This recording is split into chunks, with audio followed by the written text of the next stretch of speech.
அன்பு உறவுகளுக்கு இனிய வணக்கங்கள். விருச்சக ராசி காலபுருஷ தத்துவத்தின்படி 8வது ராசி.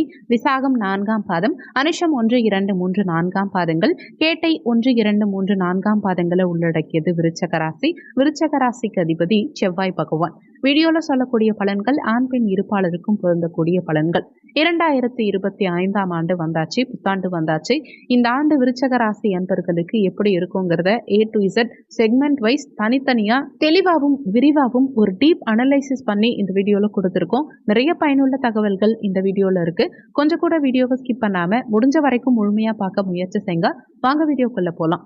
விருச்சகத்துக்கு ஒரு பக்கம் அர்த்தாஷ்டம சனி நடக்குதுங்கிறாங்க, ஒரு பக்கம் 10ஆம் இடத்துக்கு கேது போக போறார், சுகஸ்தானத்துக்கு ராகு வரார், அஷ்டமத்துல ஒரு பக்கம் குரு மறைய போறார். இப்படி எல்லா பக்கமும் பிரச்சனைன்னு சொன்னா இந்த வருஷத்தை எங்களால தாக்கு பிடிக்க முடியுமா, ஏதாவது கொஞ்சம் நெஞ்சம் எங்களுக்கு நல்லது நடக்குமா அப்படின்னு எதிர்பார்த்துட்டு இருக்கக்கூடிய விருச்சக ராசி அன்பர்களுக்கு இந்த ஆண்டை பொறுத்த வரைக்கும் பிரதான கிரகங்களின் பயிற்சி நிறையவே இருக்கு. அதனால நிறைய மாற்றங்கள் இந்த ஆண்டுல விருச்சக ராசி அன்பர்களுக்கு வாழ்க்கையில நடக்கத்தான் போகுது.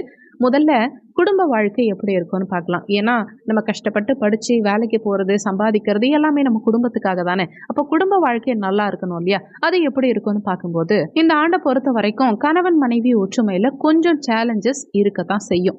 எப்படி இருக்கும்னா 2க்கு அதிபதி 6, 8, 12ல மறையக்கூடாது. ஆனா இந்த குடும்ப ஸ்தானாதிபதி குரு அஷ்டமத்துல மறைய போறாரு இல்லையா? அப்போ ஏற்கனவே ஒரு சிலருக்கு குடும்பத்துல பிரச்சனைகள் இருந்துட்டு இருக்கும். நான் இன்னொரு தடவை அவங்க மூஞ்சியை கூட பார்க்க மாட்டேன், அவங்களோட சேர்ந்து வாழவே மாட்டேன், நான் எங்க அம்மா வீட்டோட போயிடுறேன், நான் தனியா வாழ்ந்துக்கிறேன், என்னால தனியா ஷைன் பண்ண முடியும், இந்த மாதிரி வீம்புக்கு வீராப்புக்கு தனியா இருக்கவங்களுக்கு, தனியா போயே தீருவேன்னு அடம் பிடிக்கிறவங்களுக்கு, நான் டிவோர்ஸ் பண்ணியே தீருவேன்னு நினைக்கிறவங்களுக்கு, இல்ல மியூச்சுவலா பிரிஞ்சிடலாம், நம்ம தனிச்சு இருந்துக்கலாம் அப்படின்னு இவங்களே சேர்ந்து முடிவு பண்ணிப்பாங்க கணவன் மனைவி. அந்த மாதிரி இருக்கிறவங்களுக்கு தான் இந்த ஆண்டு கணவன் மனைவிக்குள்ள பிரச்சனைகள், நிரந்தர பிரிவினைகள்ங்கிறது வரும். நம்ம ஒன்னா இருக்கலாமா வேண்டாமா, இல்ல தனிச்சு போயிடலாமா, அந்த மாதிரி சந்தேகத்தோட இருக்கவங்க தீர்க்கமா ஒரு முடிவு எடுப்பாங்க, நம்ம பிரிஞ்சு போயிடலாம் அப்படின்னு. கன்ஃபார்மா பிரிஞ்சிருவாங்க. மற்றபடி ஏற்கனவே சண்டை சச்சரவு இல்லாம நல்லா தான் போயிட்டு இருக்கு என் குடும்பம், இது என்ன புதுசா வந்து பிரச்சனை வரும்னு சொல்றீங்க அப்படின்னா எல்லாருக்கும் வராது. ஏன்னா சுயஜாதகத்துல தசாபுத்தி சூப்பரா இருக்கும் பட்சத்துல கோச்சாரம் ஒன்றும் பெருசா தொந்தரவுகளை கொடுத்துட போறது இல்ல. என்னதான் கோச்சாரம் சரியில்லைனாலும் தசாபுத்தி சிறப்பா இருந்தா குடும்பத்தை கண்டிப்பா பாதிக்கவே பாதிக்காது. ஆனா கோச்சாரத்துலதான் 2க்குரியவன் 8ல மறையறாரு, இது குடும்பத்தை பாதிக்காதானா கண்டிப்பா பாதிக்காது. அதுக்கு பதிலா வேற ஒண்ணு நடக்கும். என்ன நடக்கும் தெரியுமா? ஃபேமிலியை விட்டு வெளியூர்ல போய் வேலைக்காக இருக்கிற மாதிரி சூழலை கொடுக்கும். வெளிநாட்டுல வேலைக்கு போவாங்க. இல்லப்பா என் ஹஸ்பண்ட் பிசினஸ் தான் பண்றாரு, அவங்களுக்கு என்ன செய்யும் அப்படின்னா பிசினஸ் ரொம்ப டைட் ஆகும், அதாவது பிஸி ஆயிடுவாங்க. பிசினஸ்ல ஒர்க் லோட் அதிகமாகும். அதனால குடும்பத்தை பெருசா கவனிக்க முடியாம போகும், ஃபேமிலியை அதிகமா கான்சென்ட்ரேட் பண்ண முடியாம போகும், ஃபேமிலியோட டைம் ஸ்பெண்ட் பண்ண முடியாது. இதுதான் நடக்கும். அதாவது மனைவிக்கு என்ன வேணும், குழந்தைங்களுக்கு என்ன வேணும், குடும்பத்துக்காக என்னென்ன பண்ணணும், அதையெல்லாம் கொஞ்சம் பார்க்க முடியாம போகுமே தவிர குடும்ப வாழ்க்கையில பெருசா பெரிய அளவுல தொந்தரவுகள் எதுவும் ஏற்படுத்தாது தசாபுத்தி சிறப்பா இருக்கும் பட்சத்துல. ஒருவேளை மனைவிக்கு விருச்சக ராசியா இருந்தா குடும்ப பொறுப்பை மொத்தமா ஏத்துக்கிறதுனால அவங்களால சமாளிக்க முடியாம போகும். நான் எங்க அம்மாவை கூட்டிட்டு வந்து வச்சுக்கிறேன், இல்ல நான் பிள்ளைகளோட சேர்ந்து அம்மா வீட்டுல போய் உட்கார்ந்து அங்கேயே குழந்தைங்களை படிக்க வச்சுக்கிறேன், அந்த மாதிரி சொல்லுவாங்க. ஏதாவது ஒரு காரணத்துக்காக வீடு கொஞ்சம் பிரிஞ்சிருக்க மாதிரி சூழலை உண்டாக்குமே தவிர பிரச்சனை எதுவும் இருக்காது. இது வந்து அமைதியான குடும்பத்துக்கு. ஒரு சிலருக்கு ஏற்கனவே குடும்பத்துல பிரச்சனை இருந்துட்டு தான் இருக்கும், அவங்களுக்கு கொஞ்சம் பிரிவினை நிரந்தரமாகும். இவ்வளவுதான் விஷயம். அடுத்து புதுசா கல்யாணம் ஆகுமா, ஏன்னா எனக்கு ஏற்கனவே கல்யாணம் ஆகல, அப்புறம் எங்க குடும்பத்தை பத்தி யோசிக்க அப்படின்னா திருமணத்துக்கான அமைப்பு வர மே மாசம் வரைக்கும் நல்லா இருக்கும். மே மாசத்துக்கு பிறகு திருமண அமைப்புங்கிறது கொஞ்சம் சுமார் தான். மேவை தாண்டினா ஒரு வருஷத்துக்கு கல்யாணத்துக்கான அம்சம் கொஞ்சம் குறைவா தான் இருக்கும். அதனால கல்யாணம் பண்றதா இருந்தா மே மாசத்துக்குள்ள பண்ணிடுங்க. மேவை தாண்டியும் நான் கல்யாணம் பண்ணியே தீருவேன் அப்படின்னு முரட்டுத்தனமா எப்படியாவது நான் கல்யாணம் பண்ணியே தீருவேன்னு யாரையாவது பிடிச்சி கல்யாணம் பண்ணீங்கன்னா அது பிரச்சனையில தான் போய் நிற்கும். அதே மாதிரி உங்களுக்கு பிடிச்ச பொண்ணும் பையனும் இருக்காங்க, அவங்க கிட்ட லவ் ப்ரப்போஸ் பண்ணணும்னு நினைச்சீங்கன்னா மே மாசத்துக்குள்ள முடிச்சிருங்க. அது தாண்டி போனா கொஞ்சம் பிரச்சனை தான். மேக்குள்ளேயே லவ் ஸ்டார்ட் பண்ணி விட்டுட்டீங்கன்னா அது ஓரளவுக்கு முன்ன பின்ன ஓடும். ஆனா மேக்கு அப்புறம் நீங்க போய் லவ் ப்ரப்போஸ் பண்ணீங்கன்னா அது ஒரு தலை காதலா மாறிடும். அதனால வருட பிற்பகுதியில காதல்ல கொஞ்சம் கவனம். அது காதலா இருந்தாலும் சரி கல்யாணமா இருந்தாலும் சரி மே மாசத்துக்கு அப்புறம் கொஞ்சம் கவனமா இருந்துக்கணும். ஒருவேளை நான் பரிகாரம் பண்ணிட்டு கல்யாணம் பண்ணிக்கிறேன் அப்படின்னு யோசிச்சீங்கன்னா பரிகாரம் மட்டும் தான் நடக்கும், கல்யாணம் பெருசா நடக்கிறதுக்கான வாய்ப்பு இல்ல. அக்டோபருக்கு அப்புறம் கோச்சாரத்துல திருமணத்துக்கான அமைப்பு ஓரளவுக்கு இருந்தாலும் தசாபுத்தியில இருக்கணும் இல்லையா? கோச்சாரத்தை பொறுத்த வரைக்கும் மேலேருந்து அக்டோபர் வரைக்கும் கொஞ்சம் பஞ்சாயத்தில் போகும். அதுக்கப்புறம் ஓரளவுக்கு நார்மல் ஆகிடும். அடுத்து ஏற்கனவே இப்போ எனக்கு கல்யாணமெல்லாம் ஆயிடுச்சு, குழந்தைக்காக வெயிட் பண்ணிட்டு இருக்கேன், குழந்தை பாக்கியம் எதுக்குமா அப்படின்னா, மே வரைக்கும் குழந்தைக்கு சாதகமான காலகட்டம் தான். மேவை தாண்டவங்களுக்கு அக்டோபர் வரைக்கும் கொஞ்சம் சுமாராக இருக்கும். திரும்பவும் அக்டோபர் கழிச்சு குழந்தை பாக்கியம்ங்கிறது இருக்கு. ஒரு சிலர் குழந்தை பாக்கியம் இல்லாததுனால நாங்கள் அடாப்ஷன் போகிறோம், சரகேட்டர் மதர் அல்லது எக் டோனர், ஸ்பெர்ம் டோனர்னு போகிறோம், இல்லை பெரிய அளவில் ட்ரீட்மெண்ட் எடுக்க போகிறோம். அந்த மாதிரி இருக்கிறவங்களுக்கு இந்த வருஷம் பெருசாக செலவு பண்ணாதீங்க. இயல்பாக குடும்பம் நடத்துங்க, ஆண்டவன் பார்த்து கொடுக்கட்டும், இல்லைனா பத்திரமா வச்சுக்கட்டும், கொஞ்சம் பொறுங்க.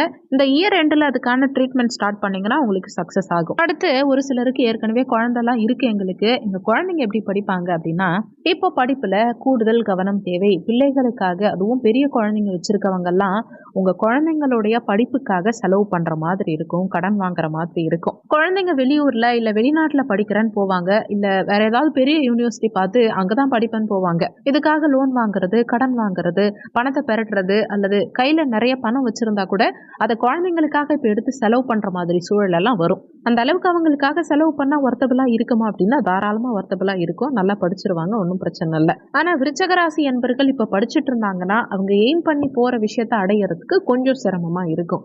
அது இந்த காலேஜில் தான் நான் படிப்பேன் அப்படின்னு நினைக்கிறாங்கன்னா அது கொஞ்சம் தள்ளி போகலாம். அதாவது இந்த படிப்பு தான் எனக்கு வேணும், இந்த யூனிவர்சிட்டியில் தான் நான் சேருவேன் அப்படின்னு நினைக்கிறவங்களுக்கு அது ரெண்டும் மேட்ச் ஆகிறது கஷ்டம். இதே படிப்பு வேற யூனிவர்சிட்டியில் இருக்கும், இல்லை இதே யூனிவர்சிட்டியில் போகணும்னு நினச்சிங்கன்னா வேற படிப்பு படிக்கிற மாதிரி இருக்கும். இது மாதிரி ஏதாவது ஒரு விதத்தில் ஜிக்ஸாக்காக வந்து காம்ப்ரமைஸ் ஆகிற மாதிரி சூழலை கொடுக்கும். இது ஹையர் எஜுகேஷனுக்கு. அடுத்து இப்போ நான் பிஹெச்டி ப்ரோக்ராம் ஸ்டார்ட் பண்ணலாங்கிற ஒரு ஐடியாவில் இருக்கேன் அப்படிங்கிறவங்க இப்போதைக்கு தொடாதீங்க.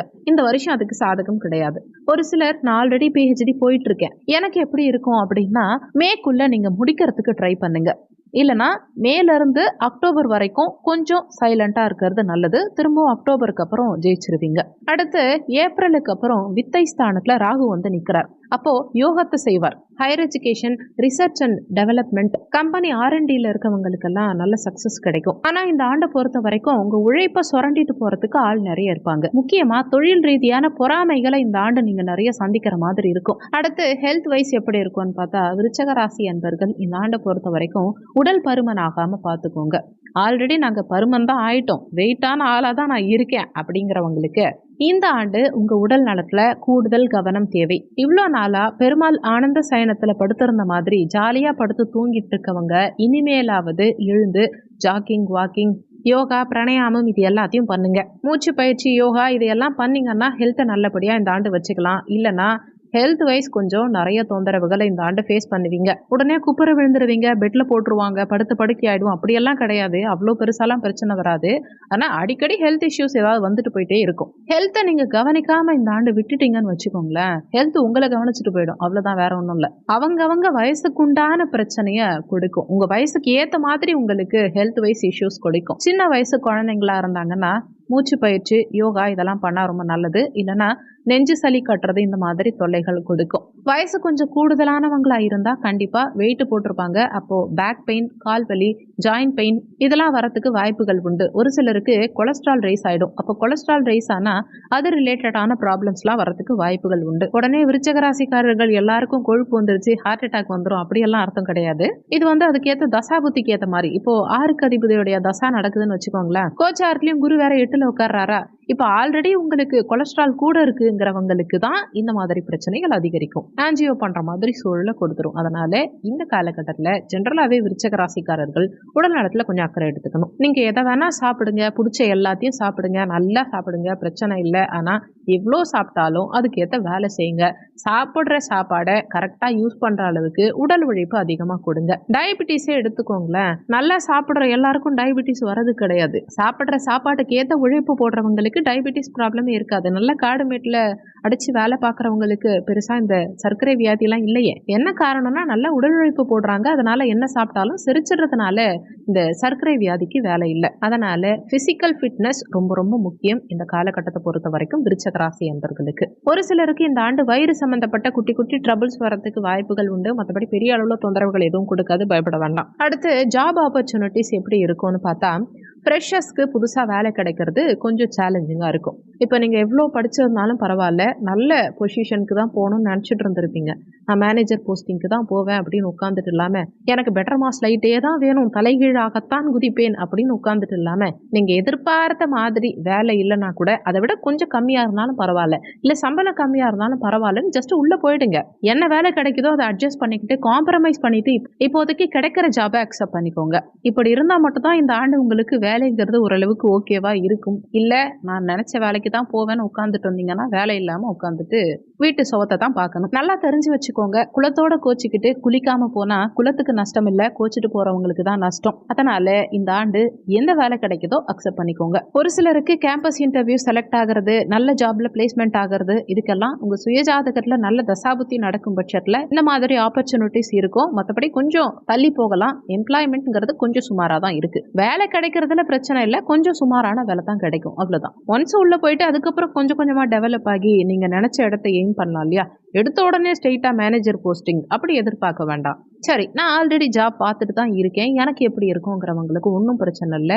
ஜாப் சேஞ்ச் மட்டும் வரும். ஏப்ரலுக்கு அப்புறம் விருச்சிக ராசி அன்பர்களுக்கு ஜாப் சேஞ்சிங் மொமெண்ட் இருக்கும். அந்த சேஞ்சஸ் கண்டிப்பா உங்களுக்கு பாசிட்டிவா தான் இருக்கும். ஒர்க் லோடு கொஞ்சம் ஜாஸ்தியா இருக்கும். ஒர்க்கை சக்சஸ்ஃபுல்லா முடிப்பீங்க. அதுல உங்களுக்கு பதவி உயர்வு கிடைக்கும், சம்பள உயர்வு கிடைக்கும். ஆனா வேலை மட்டும் கொஞ்சம் ப்ரெஷர்ஃபுல்லா தான் இருக்கும். ஆனா உங்களால முடிக்க முடியாத அளவுக்கு ஹெவியாலாம் இருக்காது. உங்களால முடிக்கிற அளவுக்கு தான் ஹெவியா இருக்கும். கொஞ்சம் ஹெவியா இருக்கும், ஆனா அதை கரெக்டா செஞ்சு முடிச்சிருவீங்க. உங்களால சமாளிக்க முடியும். பொதுவாகவே விருச்சகம் செவ்வாயுடைய ஆட்சி வீடு இல்லையா, முடியலனாலும் கஷ்டப்பட்டு அதை முடிச்சிருவீங்க. இந்த ஆண்டை பொறுத்த வரைக்கும் தொழில சக்சஸ் இருக்கும், நிச்சயமா இருக்கும். ஆனா அதுக்கு கொஞ்சம் மெனக்கெடணும், கொஞ்சம் எக்ஸ்ட்ராவா எஃபோர்ட் போடணும், அவ்வளவுதான். ஆரம்பிக்கும் போதே ஃபேமிலி வைஸ் டைம் ஸ்பெண்ட் பண்றதுக்கு டைம் கிடைக்காதுன்னு சொல்லியிருந்தோம் இல்லையா, அதுக்கு இதுவும் ஒரு முக்கிய காரணமா இருக்கும். ஒர்க் ப்ரெஷர், ஒர்க் லோட் அதிகமா இருந்தனால ஃபேமிலியோட அதிகமா டைம் ஸ்பெண்ட் பண்ண முடியாத நிலை இருக்கும். எனி டைமும் வேலை பார்த்துட்டு கஷ்டப்பட்டு வீட்டுக்கு போனீங்கன்னா வீட்டுல சொல்லுவாங்க, உங்களை வேலைக்குன்னு இணைந்து விட்டாங்களா என்ன அப்படின்னு. இந்த மாதிரியான பேச்சுக்கள் எல்லாம் விருச்சக ராசி அன்பர்களுடைய வீட்டுல இந்த ஆண்டு வரும். அதே மாதிரி seat change, designation change, project change, domain change அல்லது கம்பெனி சேஞ்சு, இப்படி ஏதாவது ஒரு விதத்துல சேஞ்ச் ஓவர் இருக்கும். ஆனா முக்கியமான விஷயம், அந்த வேலையில இருந்து நீங்களா வெளியில வந்துடக்கூடாது. ஒரு வேலை வெளியில வந்தீங்க அப்படின்னா அடுத்த வேலையை தேடுறது ரொம்ப சிரமமா போயிடும். அப்படி கஷ்டப்பட்டு வெளியில வந்துட்டீங்க அப்படின்னா ஒரு வருஷத்துக்கு புதிய வேலை அமைறது கொஞ்சம் சிரமமா தான் இருக்கும். வேலையே இல்லாம இருப்பானால அப்படி கிடையாது, கொஞ்சம் சுமாரான வேலை தான் இருக்கும். இருக்கிற வேலையை விட்டுட்டு போற வேலை அதை விட மோசமா இருக்கலாம். அதை கொஞ்சம் மனசுல வச்சுக்கோங்க. பெரியவங்க சொல்வாங்க இல்லையா, தெரியாத பிசாசு கிட்ட போய் குடும்பம் நடத்துறதுக்கு தெரிஞ்ச பேய கட்டிட்டு அழலான்னு. அந்த மாதிரி பழைய கம்பெனியே மேல்னு சொல்லி இப்போதைக்கு பல்ல கடிச்சிட்டு ஒரு 1 இயருக்கு ஓட்டுங்க. இது உங்களுக்கு ஈஸியான ஃபார்முலா, இது ஞாபகம் வச்சுக்கோங்க. அடுத்து வெளிநாடு போறதுக்கு உண்டான வாய்ப்புகள் இருக்கு அப்படின்னா அதுவும் இருக்கு.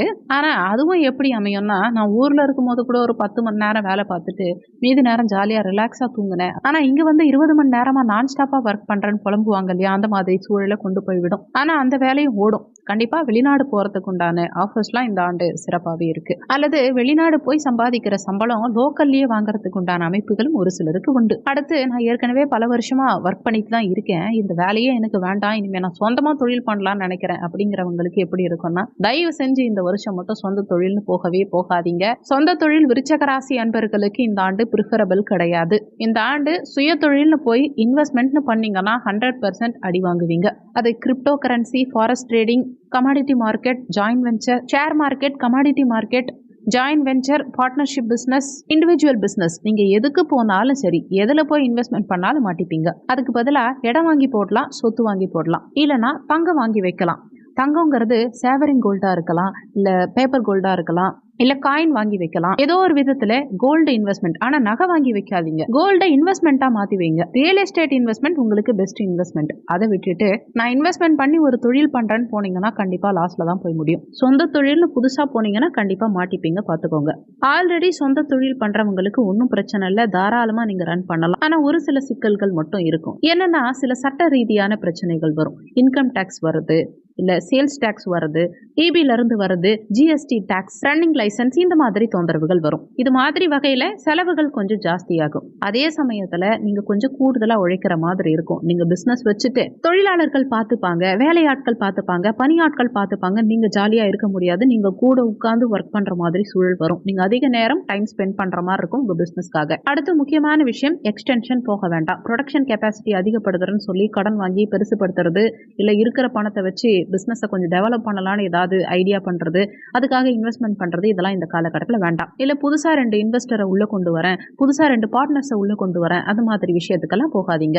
இருக்கிற பிசினஸ் அப்படியே ரன் பண்ணிட்டு இருங்க, அது நல்லபடியா போகும். அடுத்து பொலிட்டிக்கல் லைன்ல இருக்கவங்களுக்கு எப்படி இருக்கும்னா, இப்போதைக்கு இருக்கிற பதவியை நீங்க காப்பாத்திக்கிட்டாலே போதும் நினைக்கிறது நல்லது.